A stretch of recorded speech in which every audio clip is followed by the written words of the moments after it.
৬৭ বছর বয়সে মারা যাবেন বলিউড বাদশাহ শাহরুখ খান। এমনই ভবিষ্যৎবাণী করে বেশ বিপাকে সুশীল কুমার সিংহ। আর তার এই ভবিষ্যৎবাণীতে শাহেনশাহের ভক্তরা তুলোধুনো করেছেন তাকে। আর এবার কড়া প্রতিবাদ করলেন বলিউডের এক নায়িকা। ভারতীয় সংবাদ মাধ্যমের এক প্রতিবেদনে বলা হয়েছে, ওই জ্যোতিষীকে শুধু অভিশাপ দিয়েই ক্ষান্ত হননি সুচিত্রা, নিষিদ্ধের জোর দাবিও জানিয়েছেন। পাশাপাশি ওই জ্যোতিষীর ভণ্ডামির গল্পও শুনিয়েছেন। সুচিত্রার জন্ম মাস নিয়ে ভুল তথ্য দিয়েছিলেন, আর তাতেই ক্ষোভ প্রকাশ করেন সুচিত্রা।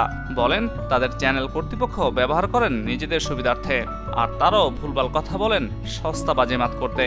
এদিকে সেই জ্যোতিষীর কথায় কান না দেওয়ার আহ্বান জানিয়েছেন সুচিত্রা।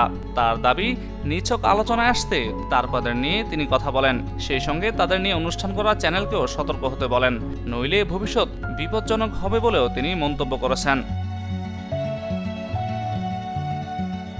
জ্যোতিষী সুশীল সম্প্রতি এক অনুষ্ঠানে জানান, খুব খারাপ রোগে আক্রান্ত হবেন সালমান খান। শাহরুখের সেসব না হলেও একই বয়সে মৃত্যু হবে তার, অর্থাৎ ৬৭ বছর বয়সে মারা যাবেন বলিউডে কিংবদন্তি। জ্যোতিষীর দাবি, কোষ্ঠী বিচার করে তিনি এই ইঙ্গিত পেয়েছেন। আর তার এমন মন্তব্যের পর থেকেই সরগরম নেটপাড়া। তবে এবার তাতে যোগ দিয়েছেন শাহরুখের স্বয়ং নায়িকা। তবে সুচিত্রার সঙ্গে রেল যাত্রা মোটেও দীর্ঘ নয় কিং খানের। কাভিহা কাভি নামের একটি সিনেমায় জুটি বেঁধেছিলেন এ দুজন। এরপর একই প্ল্যাটফর্মে তাদের কখনোই দেখা যায়নি।